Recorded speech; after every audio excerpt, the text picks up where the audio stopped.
Dear children, now we discuss the case number 4 of a convex lens. Here we have a convex lens of aperture m and dash. O is the optical center and f1, 2f1 on left side, f2 and 2f2 on the other side. And we consider the first incident ray AC, that is parallel to the principal axis, and this is the ray after refraction. According to the rule, that ray passes through f2 of the convex lens.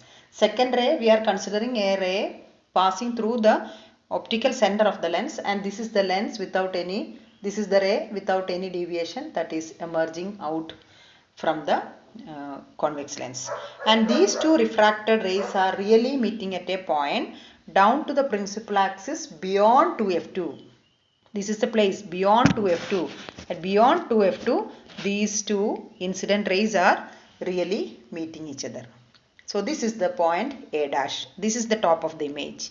To get the complete image, we drop a perpendicular from A dash to the principal axis and mark that point as B dash. So A dash B dash is the image of the object AB. AB is placed between 2F1 and F1 on the left side, and we are getting an image on the other side, that is beyond 2F2 on the right of the convex lens. And when we discuss the characteristics of image formed in this case, and you know the position is beyond 2f2, then size, it is magnified, not highly magnified, but it is larger than the size of the object used, and it is really formed, so we call that as a real image, and real and inverted image of the object placed between 2f1 and f1 of the convex lens. Okay children, so now we completed the case number 4.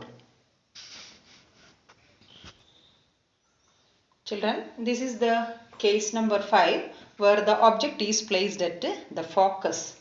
Here, the focus of the left side, f1 on the left side of the convex lens. And here we consider the incident ray AC is parallel to the principal axis, and that ray passes through the f2 on the other side after refraction. This is the first incident ray and this is the first refracted ray. Second ray passing through the optical center of the lens, and that ray passes same without any, through the straight way without any deviation or bend. So this is the second refracted ray. And these two refracted rays are parallel in nature. They are not going to meet at a nearby distance, but definitely that object will, the rays will meet at a far off distance called infinity. So at infinity we will definitely get an highly enlarged image of the object placed at f1 of this convex lens. Okay, so here object is at f, nature of the image is real and inverted, and position at infinity, and it is highly enlarged image of the object will be formed at infinity. So these are the different characteristics of image formed by a convex lens when an object is placed at f1 of the convex lens, highly magnified, at infinity, and real and inverted. So these are the characteristics. Okay. Children, now we can see the ray diagram of case number 6. Here we have a convex lens having an aperture mn, and O is the optical center of the lens, and here AB is placed between O optical center and f1 on the left side. So here you can see the AB, see the object AB placed between these two. So this is AB, and usually we consider two rays, and this is the first ray parallel to the principal axis. This is the ray passing through f2 after refraction according to the rule number 1, and the second ray is passing exactly through the middle or through the optical center of the given convex lens, and this is the second refracted ray. And these two rays are divergent in nature. They are not going to meet at a far off distance or a very nearby distance. They are divergent.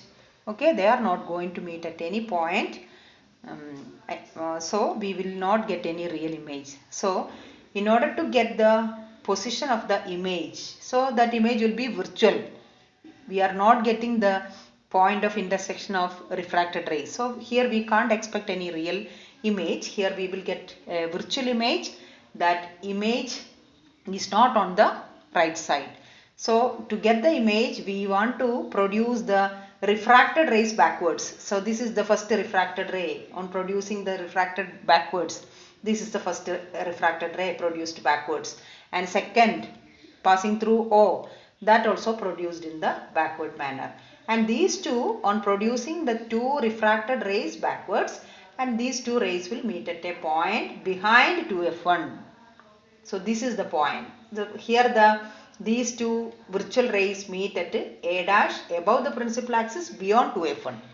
So this is the top of the image. A dash is on top. So upright image, correct side up, but it is virtual. So to get the complete size of the image, we drop a perpendicular from A dash down to the principal axis and mark this point as B dash. So A dash B dash is the image obtained for the AB placed between optical center and f1 of the convex lens.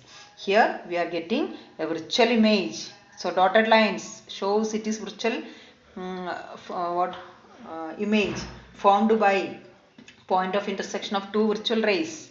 So again here you can see the dotted line. So wherever you use the wherever we draw the imaginary lines or virtual rays, we should use dotted lines to denote it. So here virtual image, it is enlarged one, and on the same side beyond 2f1, and this is larger than the image object used, and it is virtual and erect. Okay, on the same side. So this is the only case where we are getting the image on the same side of the object placed. Object is on left side, image is also on the left side. This is the only case where we are getting a virtual image, virtual and erect image. For all other cases, we are getting a real and inverted image on the other side. Size may be varied, but real and inverted image in all the other cases. So with this, we completed all the cases of a convex lens. Okay children, thank you.